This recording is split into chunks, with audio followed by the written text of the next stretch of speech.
ominous unknown killer is still at large. After weeks of unexplained murders, the ominous unknown killer is still on the rise. After little evidence has been found, a young boy states that he has survived one of the killer's attacks and bravely tells his story.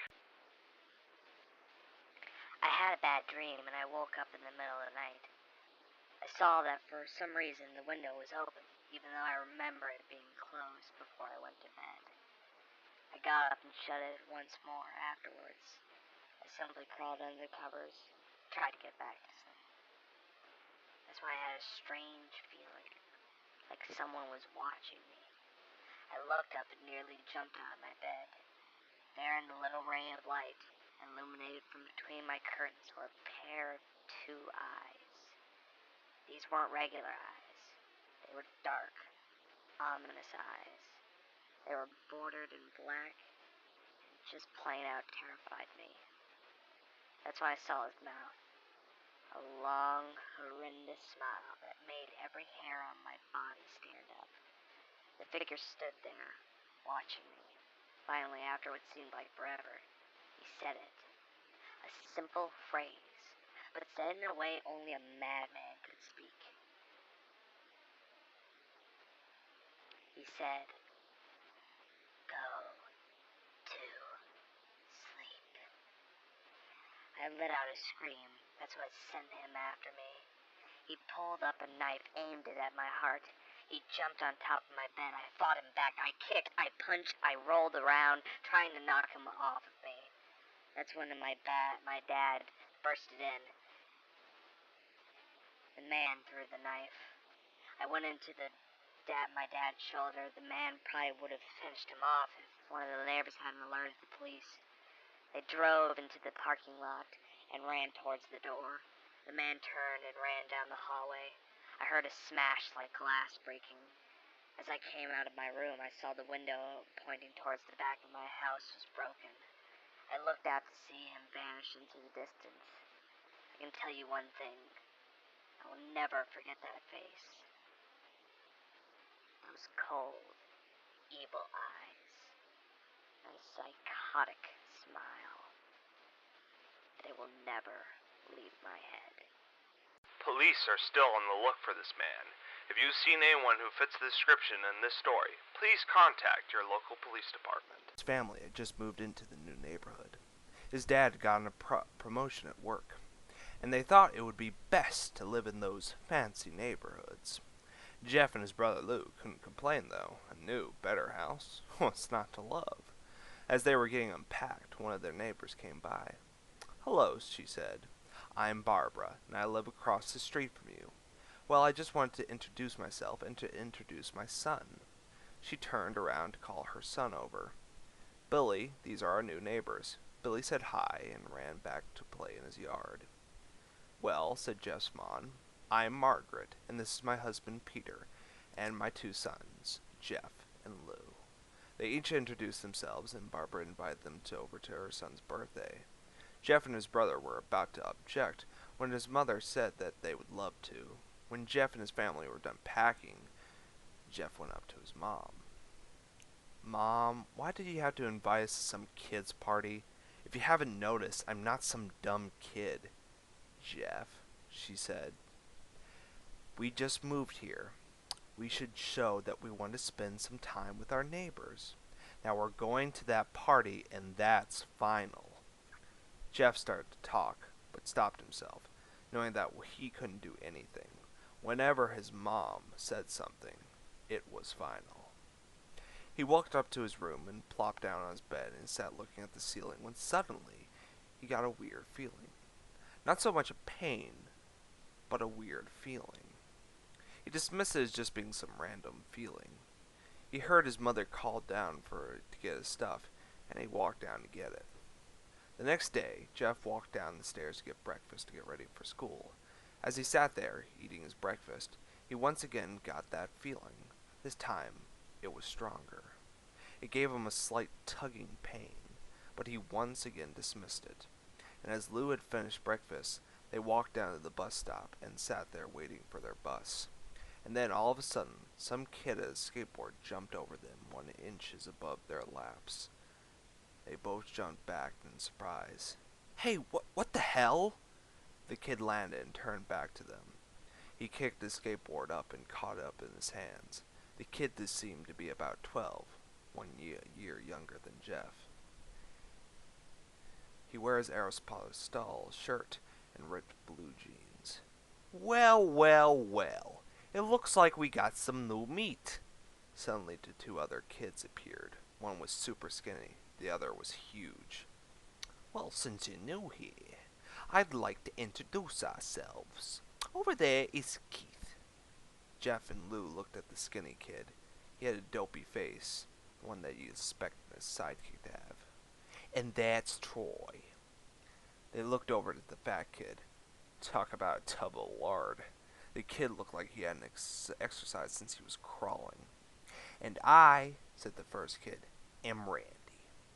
Now for all the kids in the neighborhood, there's a small price for bus fare, if you catch my drift. Lou stood up, ready to punch the lights out of the kids, when one of the friends pulled a knife at him. Tisk, tisk, tisk. I was hoping we would be more cooperative. But it seems we must do this the hard way. The kid walked over to Lou and took his wallet out of his pocket. Jeff got that feeling again. Now it was truly strong. A burning sensation. He stood up, but Lou gestured him to sit down. Jeff ignored him and walked up to the kid. Listen here, you little punk. Give back my bro's wallet or else. Randy put his wallet in his pocket and pulled out his own knife. Oh. And what will you do? Just as he finished the sentence, Jeff popped the kid in the nose, but Randy reached for his face. Jeff grabbed the kid's wrist and broke it. Randy screamed, and Jeff grabbed the knife from his hand. Troy and Keith rushed over to Jeff, but Jeff was too quick. He threw Randy to the ground, Keith lashing out on him, but Jeff ducked and stabbed him in the arm. Keith dropped the knife and fell to the ground screaming. Troy rushed at him, but Jeff didn't even need the knife. He just punched Troy straight in the stomach, and Troy went down. As he fell, he puked all over. Lou could do nothing but look in amazement at Jeff. Jeff, how'd you... That was all he said. They saw the bus coming, and they knew they'd be blamed for the whole thing. So they started running as fast as they could. As they ran, they looked back to see the bus driver rushing over to the Randy and the others. As Jeff and Lou made it to school, they didn't dare tell what happened. As they did, all they did was sit and listen. Lou just thought that as his brother was beating up a few kids, but Jeff knew it was more. It was something scary, as he got the feeling he felt as powerful it was, the urge to just hurt someone. He didn't like how it sounded, but he couldn't help but feeling happy.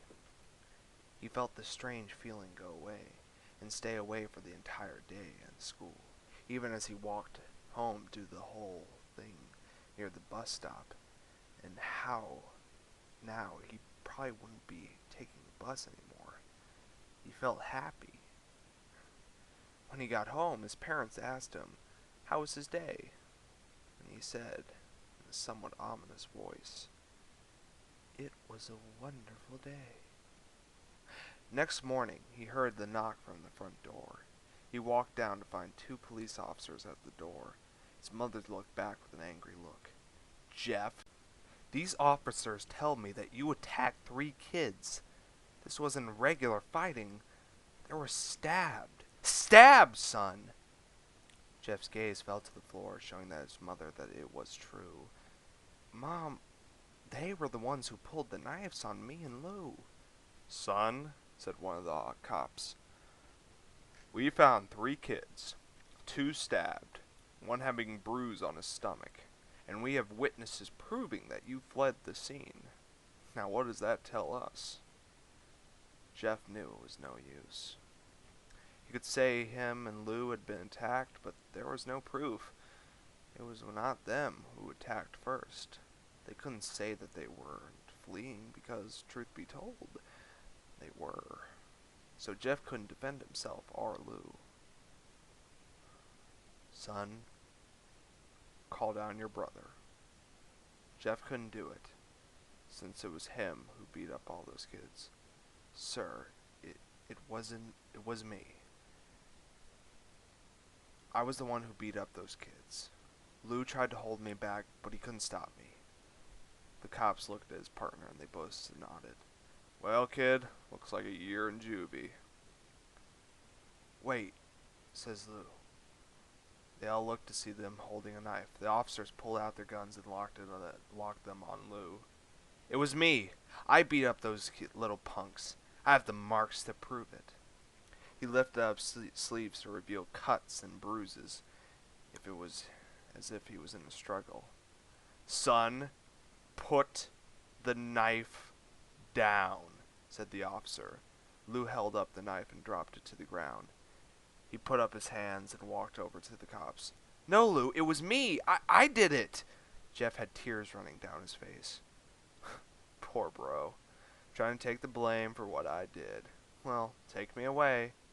The police led Lou to the patrol car. Lou, tell them it was me. Tell them it was I who beat up those kids. Jeff's mother put his hand on his shoulder. Jeff, please, you don't have to lie. We know it's Lou. You can stop. Jeff watched helplessly as the cop car speeds off, with Lou inside. A few minutes later, Jeff's dad pulled up the driveway, seeing Jeff's face and knowing something was wrong. Son, what is it? Jeff couldn't answer. His vocal cords were strained from crying, and instead, Jeff's mother walked his father inside to break the bad news to him, as Jeff wept in the driveway. After an hour or so, Jeff walked back into the house, seeing that his parents were both shocked, sad, and disappointed. He couldn't look at them. He couldn't see how they thought that Lou, when it was his fault. He just went to sleep trying to get the whole thing out of his mind. 2 days went by and no word from Lou or JDC. No friends to hang out with. Nothing but sadness and guilt. That was until Saturday, when Jeff woke up with his mother with a happy, sunshiny face. Jeff, it's the day, she said as she opened the curtains to let light flood into his room. What's today? Asked Jeff as he stirs awake. Why, it's Billy's party today. He was not fully awake. Mom, you're joking, right? You don't expect me to go to some kid's party after... There was a long pause. Jeff, we both know what happened. I think this party would be the thing that brightens up the past days. Now get dressed. Jeff's mother walked out of the room downstairs to get ready herself. He fought himself to get up. He picked up the random shirt and a pair of jeans and walked downstairs. He saw his mother and father were all dressed up, his mother in a dress and his father in a suit. He thought, why would ever someone wear such fancy clothes to a kid's party? Son, is that all you're going to wear? Said Jeff's mom. Better than wearing too much, he said. His mother pushed down the feeling to yell at him and hid it with a smile. Now, Jeff, we may be overdressed, but this is how you go if you want to make an impression, said his father.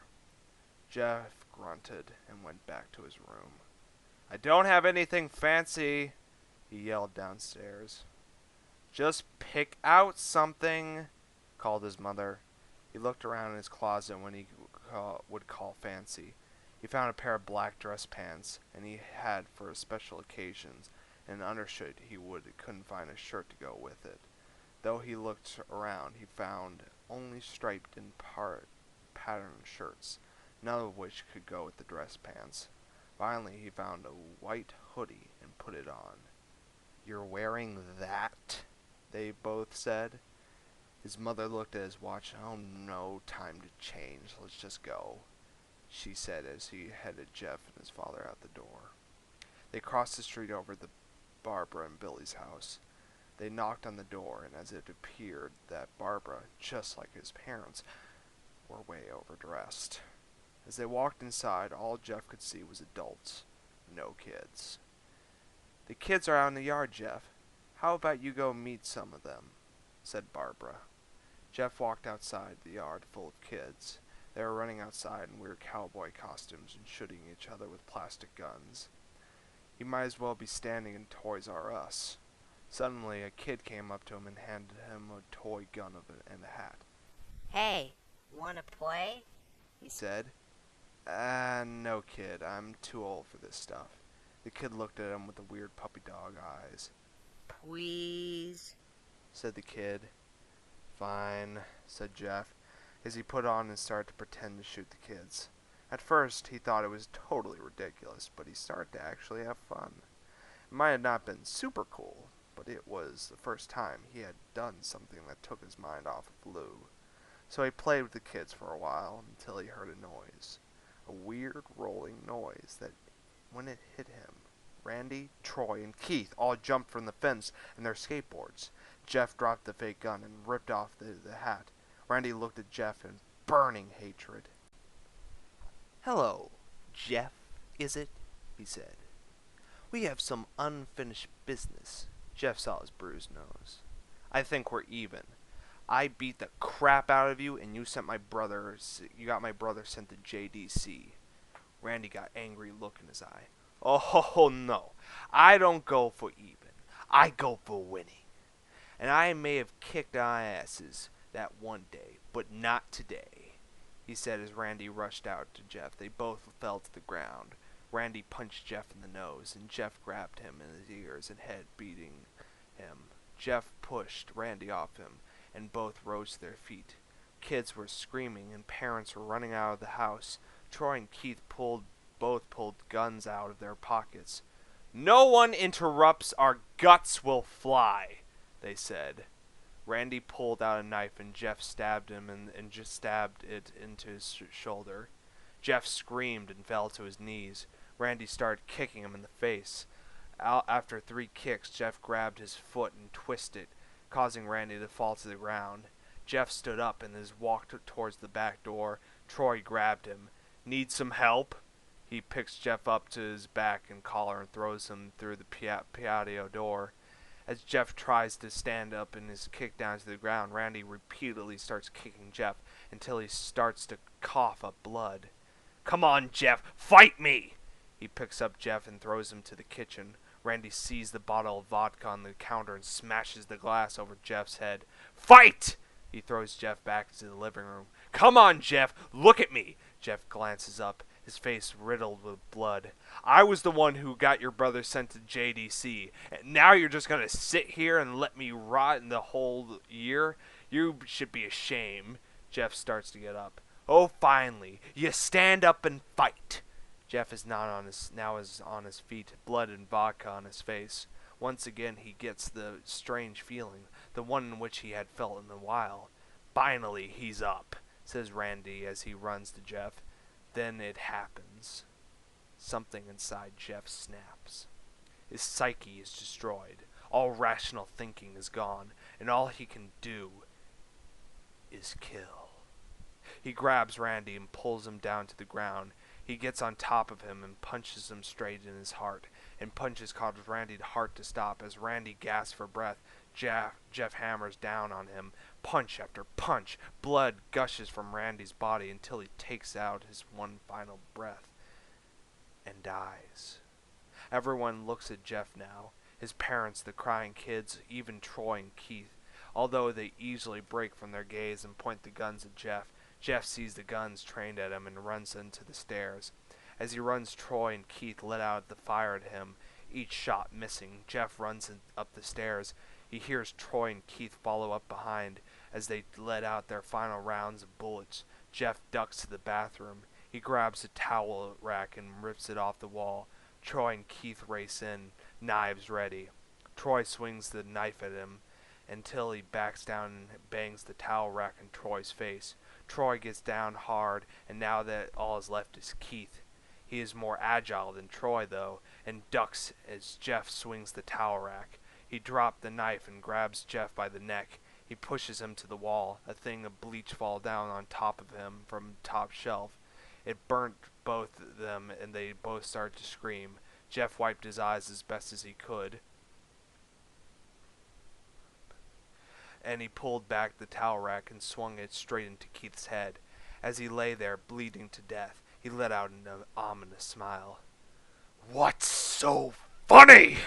asked Jeff, Keith pulling the lighter switch on. "What's so funny," he said, "is that you're covered in bleach and alcohol." Jeff's eyes widened. Keith threw him to the lighter at him, and they soon flame made contact with them. The flames ignited the alcohol and vodka. While the alcohol burned him, the bleach started staining his skin. Jeff let out a terrible screech as he caught on fire.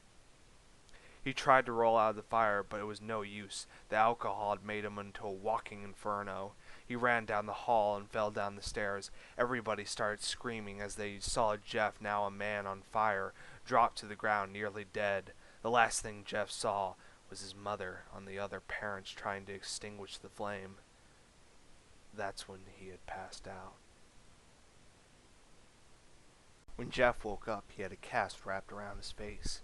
He couldn't see anything, but he felt a cast on his shoulder and stitches all over his body. He tried to stand up, but he realized that there was some lube in his arm.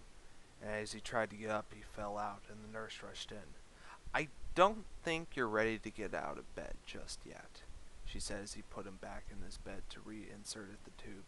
Jeff sat there with no vision, no idea of what surrounds him. Finally, after hours, he heard his mother. "Honey, are you okay?" she asked. Jeff couldn't answer, though his face was covered and was unable to speak. "Oh, honey, I have great news. After all the witnesses told the police of that Randy confessed and tried to attack you, they decided to let Lou go." That made Jeff almost bolt up, stopping halfway, remembering the tube coming out of his arm. "He'll be out by tomorrow. Then you two will be able to be together again." Jeff's mother hugs Jeff as he says her goodbyes. The next couple of weeks after Jeff was visited by his family. They came by the other day when his bandages were to be removed.